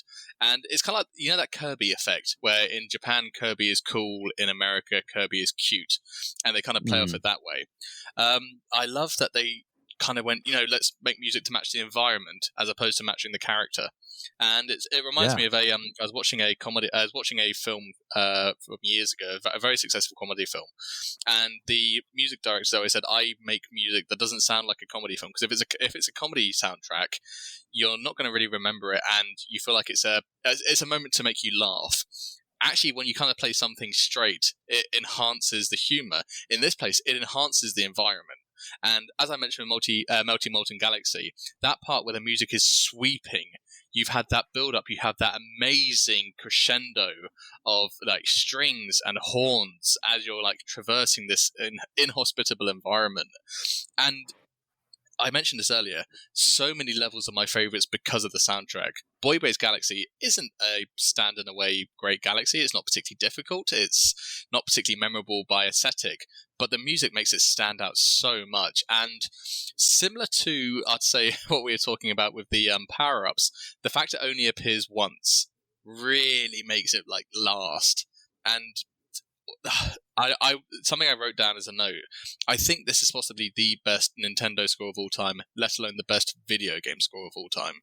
I can't think of anything that would top this. I can't think of anything I've listened to more, and I can't think of anything that like portrays like calmness, serenity, action, drama, intimidation, like life and death. It covers every base. It covers bloody tropical themes, and it does it beautifully. It covers home, as you were saying, with the Comet Observatory. It sounds so familiar. It's amazing. And I know Nintendo loves to replay old songs and remix them. Like we saw Peach's Castle in Donkey Kong Country 3. We've seen Peach's Castle turn up in so many. I'm surprised Good Egg Galaxy, Gusty Garden Galaxy. I'm surprised there's not motifs to these more. Granted, we had Gusty Garden Galaxy in Super Mario Land on the Switch, Super Mario Land 3D or whatever it was. No, whatever it was, that one. We've had some of them turn up every now and then. I'm surprised it's not been milked more, because this is such a phenomenal soundtrack. And the individual I played this music to was blown away by it. She's like, "This is video game music?" She's expecting like Tetris. Yeah. No, it's I don't have anything else to add to that one. I think Eric, do you have anything you can? I can't think of anything. Chris, you nailed it. Yeah, that doesn't. Yeah, Chris, very well done, man. That doesn't. Sorry. No, that's fine. No, don't apologize. Makes it easy for me. You hit on so many things that I was thinking about that I was struggling to put into words, but now I can. So thank you. But yeah, I mean, Josh, you know me from my show and being on earlier episode about Kingdom Hearts, is that I'm huge Square Enix fan, so I love all of the soundtracks by Nobuo Uematsu, Yoko Shimomura, and those powerful, sweeping, orchestral, epic scores are really my favorite subgenre of video game music. And to get that from a Mario game was unexpected, but absolutely incredible. And one of the things I think about when I play Mario Galaxy is like this whole adventure is taking place in space, in galaxies. And to me, despite the fact that all of these themes matched all of these worlds so well, there's something I couldn't quite place my finger on, that no matter what galaxy or world I was in, even if it wasn't like it feel like it was out in space, it felt like it was in its own contained world. There was still some part of the melody to that world that made me feel like, yes, this is a spacefaring adventure. And it absolutely should remind you that, because the name is Super Mario Galaxy. I mean, I was thinking of how whenever you're watching Star Wars or Star Trek, like those scores make you feel like you're in space on this, like you said, it's not quite a space opera, but it's this space adventure.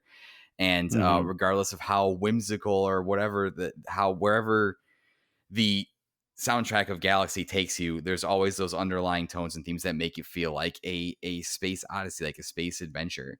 And I think Mario games have always been good at that. Like you said, this is the first fully orchestral scored one. But even when I went back and played Sunshine a few years ago, like all of the themes are not necessarily inherently tropical, but it plays into that theme of you're on this tropical island. So I think Mario soundtracks have always done a great job of capturing and enhancing the immersion of the place, that not only the place that you're in, but the overall theme of the entire game.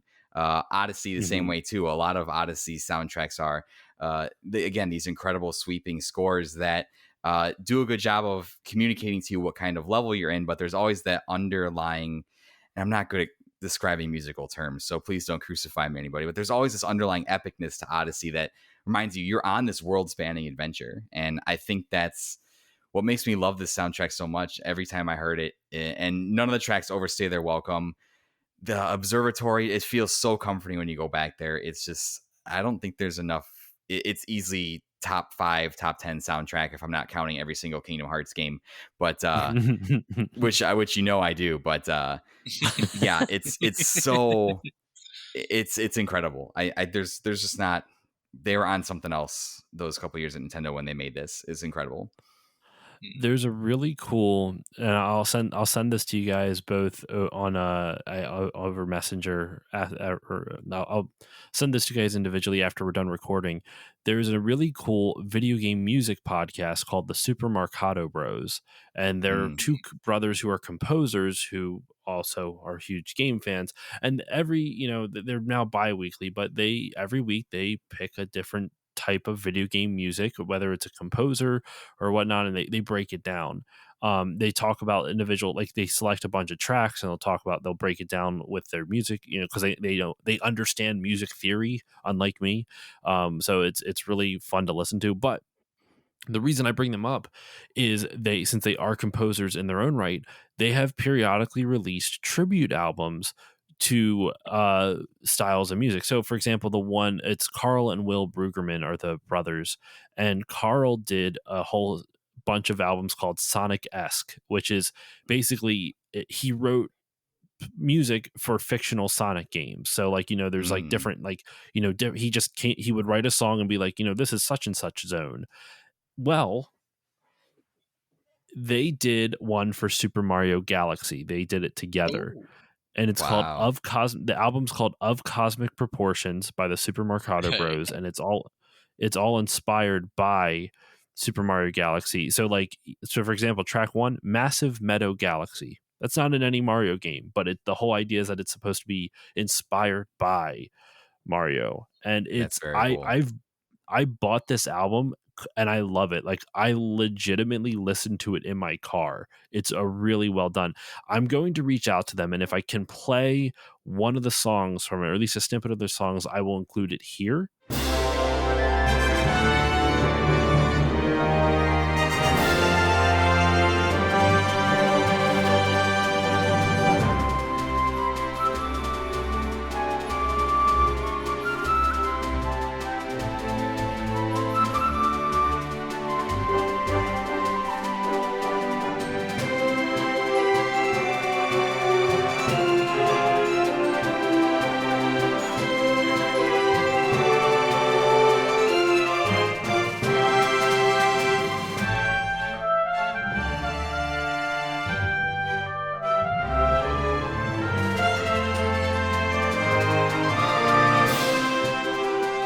So, what were you going to say, Chris? Wow, Okay, so that either sounded great or I can't wait to listen to it. Right, exactly. Yeah. We'll record 2 different reactions, and then you just splice in whichever one it is. Whoa, that's awesome! Oh my god, I can't believe it. Or I can't wait to listen to that. I'm gonna go right now.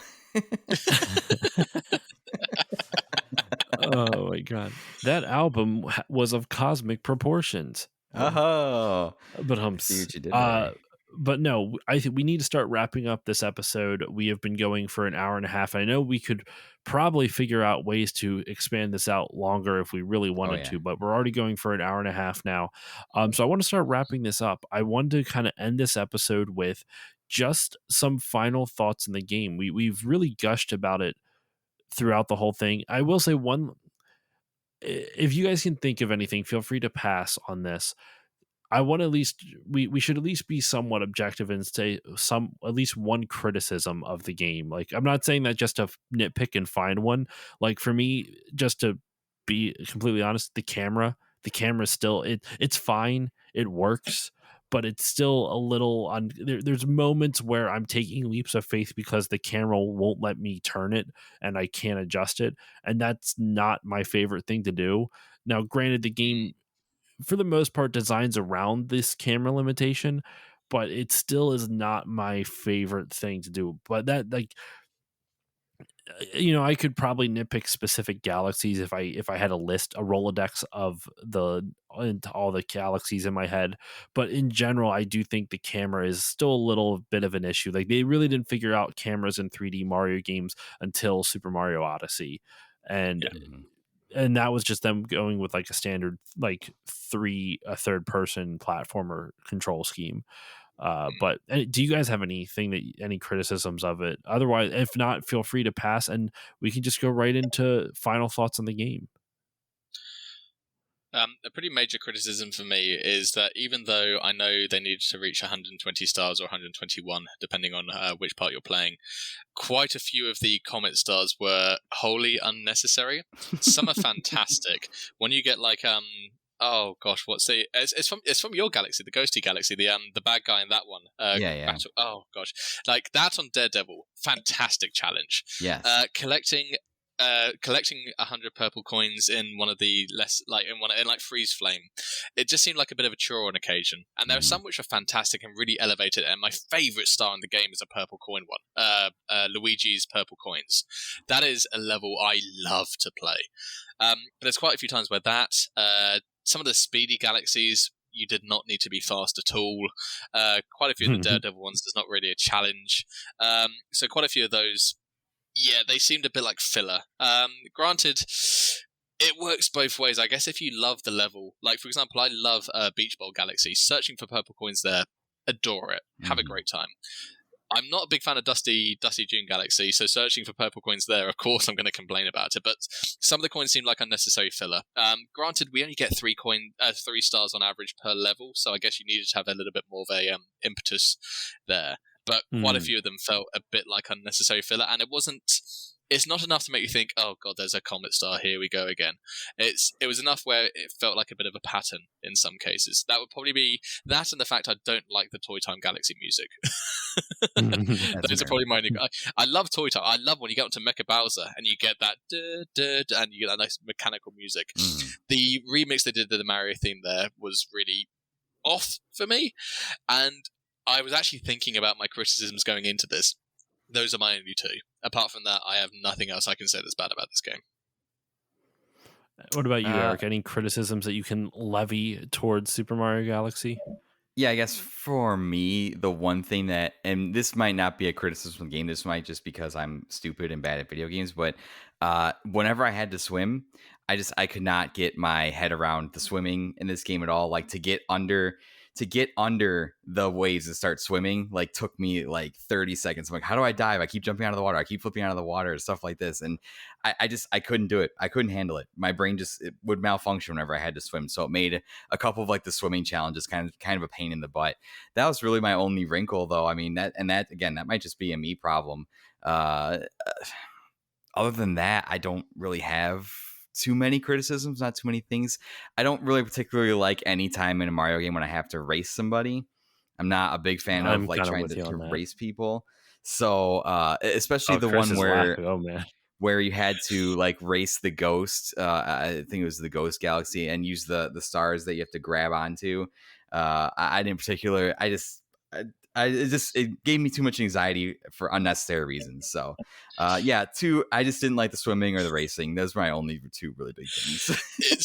It's fascinating because those are two things I wrote down about. Like, I specifically loved both of those. I thought the swimming mechanics in this are fantastic, and the races against the Cosmic Mario or the Boo. I was like, these are great. I love these. Right. I think it was because for some of them, to do some of the motion control stuff or anything like that, the Joy-Con drift is just is the worst thing ever. Like, the Joy-Cons are the worst controller ever made. I will never give up this fight. Nintendo, your controllers suck. Please, if you ever do a Switch 2 or whatever, make better Joy-Cons. I had to go and resort to using my Hori Split Pad Pro, which is a third-party, really nice set of third-party Joy-Cons. The only downside is though they don't have rumble and they don't have motion sense in them. So for a lot of the motion sense challenges, I couldn't do anything like that. So, and I had to be forced to use a Joy-Con. So really, again, that might just be a product of Nintendo having made the literal worst controller ever of all time. So I'm going to blame Nintendo on that one, honestly. I don't blame you, but let's we're doing the old what is it, the manager review strategy. You start off with the compliment, the middle, well, by middle of the episode I should say, the tail end of the episode, but the middle of it is some criticisms, and then the end we sandwich it with another compliment. So let's wrap this up with some compliments of Super Mario Galaxy. Let's final thoughts on the game. So I don't know who to begin with. Eric, we'll start with you, I guess. No pun intended with your last name. Yeah, right. Right. But Eric, we'll start with you. What are your final thoughts? Start? Yes, you caught me.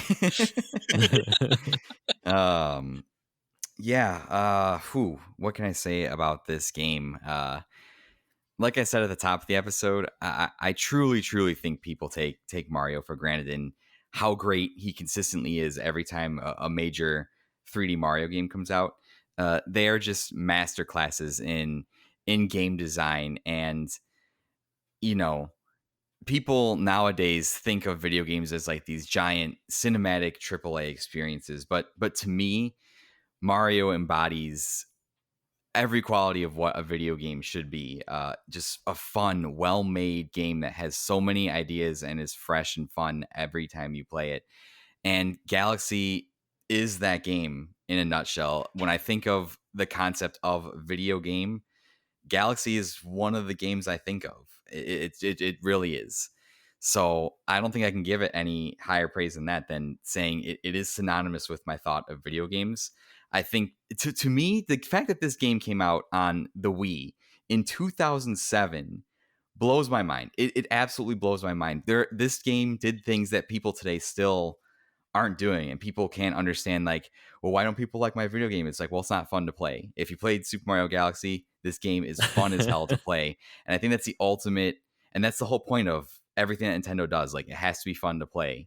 And I know we praise Nintendo a lot, and Nintendo also deserves a lot of criticisms for some of the decisions they make, but Galaxy is Nintendo at its best. Galaxy is video games at its best. And I think I'll leave it at that. What about you, Chris? I mentioned right at the beginning that Mario Galaxy, it kind of transcends being a game. It's like an experience for me personally. Yeah. And I don't know what it is. There's something, I don't think it's related to the fact I played it as a kid. There's something just so emotionally hitting with me with this game. I mean, playing it, like saving up for this console and this being my reward essentially for doing it, always hits strongly. I've always had a little bit of like hate because I've always thought the Wii has been a fantastic console depending on what games you played, and I'm forever trying to justify the Wii. Games like No More Heroes, so many games I think make the Wii a fantastic console, and my biggest argument will always be Mario Galaxy. And I've played Mario before, I've played Mario since. Nothing has been better than Mario Galaxy, not only in a Mario sense but in a platforming sense. I'm primarily a platform gamer. And there's just something about it. It is magical. when you go into the Gateway Galaxy for the first times and you see the N64 stars reflected on the planet above you, reminding you kind of where this came from, reminding you that this is akin, to me, the leap to 2D to 3D for Mario, this is the same. The jump from 3D to orbular 3D. I don't know if orbular is a word. I like it. That's catchy. That leap was so ingenuitive, so new, so refreshing, so incredible, and it's not been done since. It's not even been attempted since, and I think that says something. I'm often asked by people what my favourite video game is, and my favourite video game is highly tinted by rose-tinted spectacles. If I had to say the best video game, I'm torn between two. One is the Breath of the Wild, and one is Mario Galaxy, because they both are the prime examples of that genre. Mm-hmm. And I can't think of how this game, granted, I said there's some things that I don't like about it. I don't think there's a way this game could be improved. I'm playing it again on the Switch with the 3D All-Stars collection, which came out on my birthday, by the way, in 2020, September 18th. Playing it, I was expecting it to be, okay, here we go again, it's not going to look good in HD. It stands up so well, and granted, the graphics are good. The gameplay is just so unique and incredible, and this game has such a special place in my heart. The music is so good, and it's got a rather embarrassing place in my list of video games. There's only ever been 2 video games that have actually made me cry, and the first one was the first one was Mario Galaxy. The other one was Walking Dead. When you make the call between Clementine and Well, that I haven't played it. Okay, something happens with Clementine at some point, and it makes me cry. That was a big moment. I played that again, and I was completely dry. Every single time I complete this game, every single time that Luma waves goodbye and flies in, I cry. And I don't think it's because I find this situation particularly sad. I think it's just because the entire game crescendos to this incredible moment where that was it. That was Super Mario Galaxy. And yes, there are 60 more stars to get. But the way the story is handled, the way it's presented, the way it doesn't take the gamer to... there's so many games these days which take the gamer for, a chump. This one treats the gamer with such respect that you can't just help but feel like this was made for you.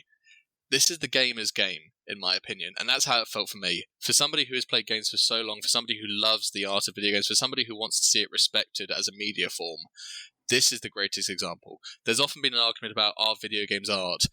If I could possibly submit something to say it was, this would be the game. That is the highest praise I think anyone could ever give this game. I don't quite have quite as strong feelings as you, but I will say, if you just say, yeah, I like it. Yeah, I know. I should. Yeah, it's pretty good. I should have ended with you, man. That was like this beautiful monologue. I was about to say eulogy, but we're not sending it off to die. We'll just cut it and put it in at the end. That's fine. Nah, that's fine. No, something that you said just a bit ago though really got me thinking. The Wii was a console, and I see why you say, because I think the perception of the Wii back when this game was out, and the Wii in general, when it was contemporary, even though it was the best-selling console of its generation, it still felt like the little brother trying to earn their keep. That's how I always kind of felt about the Wii, because it didn't have it had Call of Duty, but it had the shitty Call of Duty. It didn't have. And I shouldn't even say that it's shitty. I haven't even played it, but it was one of those. It had Call of Duty Reflex, right? Yeah, it was always that slightly off. It didn't have any third party support, and the big AAA games you did get for it there was a handful that blew you out of the water, but the issue was it was all Nintendo. All the big amazing, there was a couple, don't get me wrong, No More Heroes isn't a Nintendo game for my right. That was Capcom. Who developed No More Heroes? It was it's Grasshopper Games, I believe, are the people who made it. Okay. Yeah, I think Suda51 is Grasshopper, but it's Suda50. Yeah, it's Suda51 who made it, but it was only the first one was sold on Wii primarily, then ported to PS3. No More Heroes 2 was Wii only, and then it came back recently on the Switch. And by the way, if you've not played No More Heroes 3, play it. Great game. One of the games I think about on the Wii 2 that came out, surprisingly, Xenoblade Chronicles was also a surprising game to be on the Wii, for sure. And there was a handful of like really solid third party exclusives to the Wii, but like by and large, it was very much the same symptoms and same issues that you saw with the N64, and not quite as bad on the GameCube. The GameCube was a little bit better than the N64 for third party support. And I mean, we had tons and tons of third party support, but a lot of it was shovelware. It was Ubisoft shoveling out a million different versions of some type of fashion game that like they didn't give two shits about, and they just were shoveling it out because they knew it would make them money. Just Dance, baby. Yeah, Just Dance. Yeah. Did somebody say Carnival Games? Yep. Right. But I feel like Mario Galaxy gave a sense of legitimacy to the console. It was, even people who did not like the Wii, who would criticize it, they would always like, yeah, well, Mario Galaxy is really good though. Like, and even the harshest critics in my circles of Nintendo at the time, because Nintendo was all for the casual gamers, the filthy casuals. It wasn't for us, hardcore gamers. Even the people who were the biggest critics of Nintendo, because they tried to appeal to a wider audience, which is not just a smart thing financially for them, but also because it opened up a whole new world of people to video games. Like it expanded the gaming market probably larger than we ever will truly. I genuinely wonder how many people started out on a Wii because like, oh, we can play Wii Sports, that's kind of cool, and then decide to start checking out all the other weird random things that ended up coming out for the system.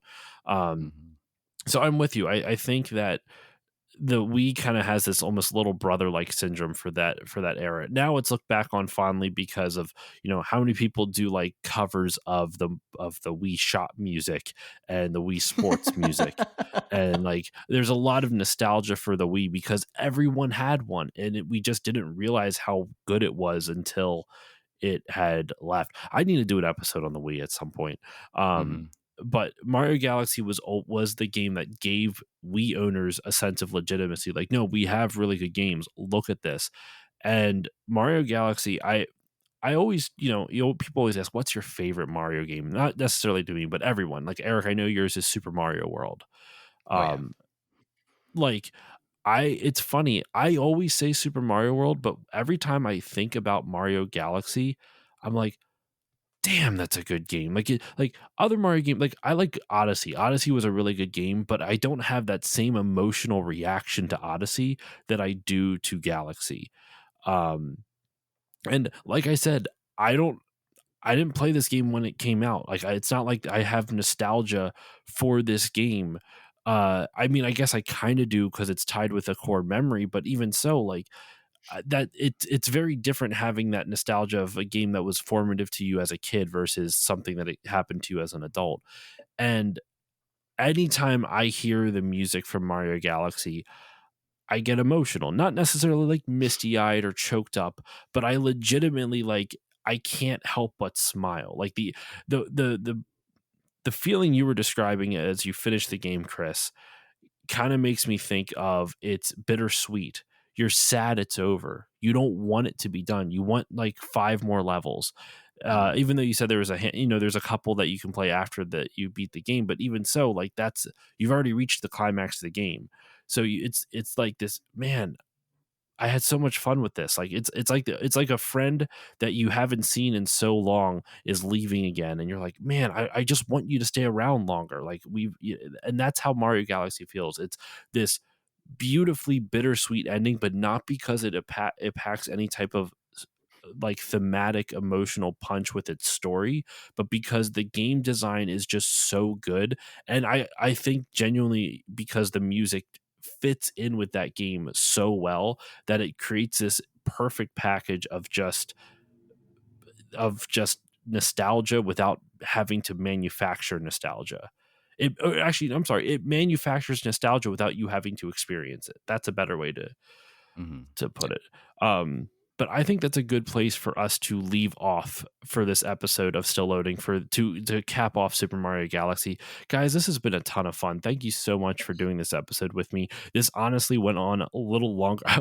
It was like 20 minutes ago. I'm like, all right, we got to start wrapping up. And then we spent like 20 minutes eulogizing like Super Mario Galaxy. What happened was that we need to wrap, and I went, no, I have things to talk about. So many things to say. So let's do some shout outs. Let's talk about where we can find each other online. So Chris, we're going to start with you. Where can everybody find you online, and what would you like to promote, or anything you would like to promote at all? The only place I'd like you guys to find me online is is Instagram at British Bond Addict. It's primarily a James Bond page. My video game stuff, I kind of just I keep between Josh and myself. We'll talk about video games there. So, but yes, primarily an Instagram page for James Bond stuff, and that's pretty much it. I own neckties. I like neckties a lot. Eric, what about you? Yeah, so like Josh introduced me at the top of the episode, my name is Eric. I'm the host of the Unlockables podcast, which I bill as the story of video games, the people who played them, the memories made along the way. And I have guests on, different creators, people who love games, to talk about shows that they do or stuff they make around video games, or just games that they love in general. And I have some episodes like that. I have some episodes where I just talk about specific games. I'm doing a very, very long, lengthy series called Guiding Keys, the story of Kingdom Hearts, where I recap the entire story of Kingdom Hearts and try to make sense of it. So I've been in the middle of that journey. That's going to be ramping back up here once I return in March with episodes. And then I'm doing a couple of other mini series that I announced that should be coming up pretty soon. You can find me, if you ever want to interact with me, all of my links are in my link tree, which is linktr.ee/unlockables podcast. You can find Patreon there. You can find Discord. You can find me on Instagram, Twitter, all that fun stuff. So just go check that out and say hey. As for me, as usual, you can follow me on Facebook, Twitter, and Instagram at StillLoadingPod on all of them. If you want to email me, you can email me stillloadingcontact@gmail.com. If you want to help the show out, if you like the show and you want to support me a little bit, please consider giving it a 5-star rating or review on Apple Podcasts or whichever podcasting app you use, because that pleases the algorithm gods and it shines their unholy light upon me but more importantly, it makes me feel warm and fuzzy, and I like feeling warm and fuzzy. But you can also support me by going to patreon.com/stillloadingpod. For $1 of your hard-earned money a month, you can get access to all the episodes a few days earlier at a better bit rate. For $4 a month, you'll get everything on the $1 level, plus access to 2 mini bonus episodes, which features topics like retro magazine reviews, where I look through an old, 90s gaming magazine and just talk about some of the stuff, like talk about the crazy ads or the topics they were discussing in the magazine. There's also, I've been doing a series somewhat recently all about I got for Christmas a little gift of one of those little handhelds with 220 games in one, and let me tell you, there's something. If you want to know what Curly Monkey is like, those are the episodes for you. The classic game that, of course, everyone's heard of, Curly Monkey. Oh, and its sequel, Curly Monkey 2.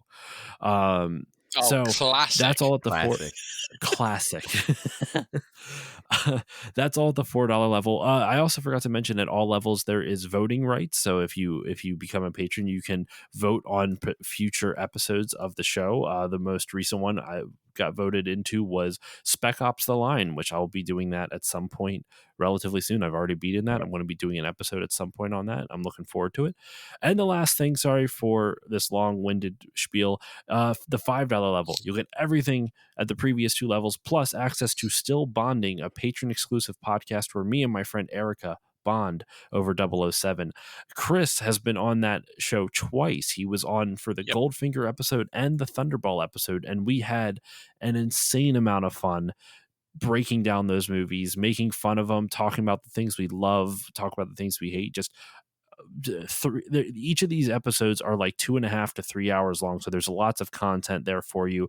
And at the time this episode is coming out, On Her Majesty's Secret Service will have is out, and Diamonds Are Forever is either coming out or will just be out. It'll be coming out shortly around the time this episode drops. But that's all I got. That's everything at patreon.com/stillloadingpod. Lots of cool stuff for you to check out there. And of course, the most important shout out is the Bit by Bit Foundation. The Bit by Bit Foundation is a nonprofit organization whose mission is to put video games and video game consoles in the hands of kids receiving inpatient care at hospitals. So if you want to support them, go to bitbybitfoundation.org and consider donating. And that will do it for this episode of Still Loading. Oh, I also stream on Twitch, twitch.tv/stillloadingpod. But that will do it for this episode of Still Loading. I had to ask you a question. Yes. Is this the first time you're playing Spyro, by the way? Yes. I'm playing Spyro on Twitch at the time of recording this. The first time, That's dude. A great one. Talk about a soundtrack. I hope you're enjoying it. I'll have to log on to Twitch and watch at whatever your Twitch. I will be streaming. Twitch. I'll be streaming on Tuesday next. I stream on Tuesdays and Saturdays. The time we're recording this is a Thursday night. I would be streaming this Saturday, but actually Eric and I are going to be guesting on a different podcast on Saturday night that's recording then. So that's right. Tuesday and Saturday. But anyway, that will do it for this episode of Still Loading. Chris, Eric, thank you so much for joining me. Thank you for letting me vent almost 2 decades of Mario love I've had for this one. Yeah, thanks, Josh. It's always fun to come on, man. I'm looking forward to the next one. Thank you both for being on. This was a joy, and thank you all for listening. I will see you all next time.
ba ba ba ba ba